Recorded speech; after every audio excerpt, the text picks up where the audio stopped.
வணக்கம் மக்களே. தமிழக மக்கள் அனைவருக்கும் வணக்கம். தமிழகத்தில் இருக்கக்கூடிய ரேஷன் அட்டைதாரர்களுக்கு மகிழ்ச்சி தகவல் வந்திருக்கிறது மக்களே. அனைத்து பொதுமக்களும் காணொலியை முழுமைக்கும் பாருங்க. ப்ளஸ் முக்கியமான உத்தரவு ஒன்று பறந்திருக்கிறது. இப்போ தான் நம்மளுடைய சேனலுக்கு ஃபர்ஸ்ட் டைம் வந்தீங்கன்னா சப்ஸ்கிரைப் பண்ணிடுங்க. வீடியோக்கு லைக் பட்டனை தட்டி விட்டுட்டு காணொலியை முழுமைக்கும் பாருங்க மக்களே. சரி வாங்க வீடியோவிற்குள் சென்று விடலாம். தமிழ்நாடு முழுக்க உள்ள ரேஷன் கடைகளில் சிதலமடைந்த பழைய ரேஷன் கடைகளை உடனடியாக மூட வேண்டும். புதிய கடைகளை கட்ட வேண்டும். தற்காலிகமாக கிராம மண்டபங்களில் ரேஷன் கடைகளை இயக்கிக் கொள்ளலாம் என்று அறிவுறுத்தப்பட்டிருக்கிறது. அதன்படி பழைய ரேஷன் கடைகளை உடனடியாக புனரமைக்க வேண்டும் என்ற ஒரு உத்தரவும் அனைத்து மாவட்டங்களுக்கும் சென்றுள்ளது மக்களே. அரசினுடைய இந்த ஒரு அறிவிப்பு வரவேற்பை பெற்றிருக்கு. இந்த ஒரு நிலையில்தான் தமிழ்நாட்டில் இருக்கக்கூடிய ரேஷன் கடைகள் அனைத்திற்குமே புதிய ஒரு அறிவிப்பு அனுப்பப்பட்டிருக்கு. அதன்படி ரேஷன் ஊழியர்கள் பொதுமக்களிடம் ரொம்பவும் தகராறு பண்ணுறாங்க, அதாவது அடிக்கடி வார்த்தையை விடுறாங்க அப்படின்ற மாதிரி தகவல் வந்திருக்கு.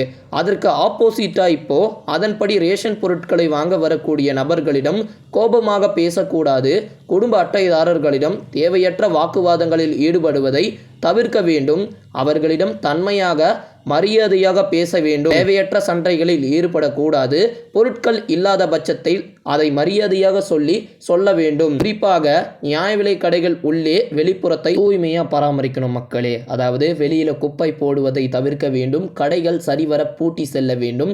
தரம் குறைந்த பொருட்களை உடனடியாக திருப்பி வழங்க வேண்டும். தரம் குறைந்த அத்தியாவசிய பொருட்களை குடும்ப அட்டைதாரர்களுக்கு கொடுக்கக்கூடாது. ரேஷன் கடை ஊழியர்களுக்கு கூட்டுறவுத்துறை உத்தரவானது பிறப்பிச்சிருக்கு மக்களே.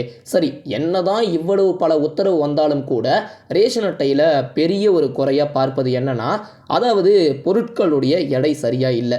இதற்காக நிறைய மக்கள் என்ன பண்ணுறாங்கன்னா, அங்கே இருக்கக்கூடிய பொருட்களை வாங்கிட்டு வந்துட்டு வீட்டில் எடை போட்டு பார்க்கும்போது கம்மியாக இருக்குது. ஸோ இப்படி அனைத்து மக்களுக்குமே இந்த ஒரு புகார் அவ்வப்போது வருகிறது மக்களே.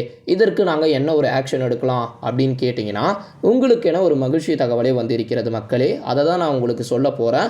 அதாவது இந்த 09737390405 என்ற ஒரு எண்ணிற்கு PDS 101 என அனுப்பினால் ரேஷன் கடையில் என்னென்ன பொருட்கள் இருக்குது அப்படின்னு சொல்லிட்டு வீட்டுக்கு ஸ்டாக் இருக்குன்னு சொல்லிட்டு உங்களுக்கு மெசேஜ் வந்துடும். ஆனால் இது அனைத்துமே ரேஷன் கடைகளில் கொடுத்துருக்கக்கூடிய நம்பரில் மட்டும்தான் பண்ண முடியும். நீங்கள் ரேஷன் கடையில் கொடுத்துருக்கக்கூடிய நம்பர்லேருந்து இதை ட்ரை பண்ணுங்கள். அதுக்கப்புறம் PDS 102 என டைப் செய்து அனுப்பினால் உங்களுடைய ரேஷன் கடை திறந்திருக்கா இல்லை மூடி இருக்கா அப்படின்னு சொல்லிட்டு அதன் பிறகு இந்த எடை கம்மியாக இருக்கிறதுக்கு நாங்கள் என்ன பண்ணணும் அப்படின்னு கேட்டிங்கன்னா, PDS 107 என டைப் செய்து அனுப்பினால், அதாவது ஒருவேளை நீங்கள் வாங்காத பொருட்கள் வாங்கியதாக மெசேஜ் வந்து விட்டுச்சுன்னா புகார் அளிக்கலாம். எடை கம்மியாக இருந்துச்சுன்னா என்ன புகார் வேணுமோ அங்கே போயிட்டு கேளுங்க மக்களே. அதனால் உங்களுக்கு இது ஒரு பயனுள்ள தகவலாகவே இருக்கும். மற்ற நண்பர்களுக்கு ஷேர் பண்ணிவிடுங்க. நினைவில் கொள்ளுங்கள், உங்களுடைய ரேஷன் கடையில் கொடுத்துருக்கக்கூடிய நம்பர்லேருந்து இதை ட்ரை பண்ணி பாருங்கள் மக்களே. இப்போ தான் நம்மளுடைய சேனலுக்கு ஃபர்ஸ்ட் டைம்னா சப்ஸ்கிரைப் பண்ணுறங்க. இந்த வீடியோக்கு லைக் பட்டனை தட்டி விட்டுருங்க. உங்களுடைய நண்பர்களுக்கு வாட்ஸ்அப்பின் மூலயமா ஷேர் செய்து விடுங்கள் மக்களே. நன்றி.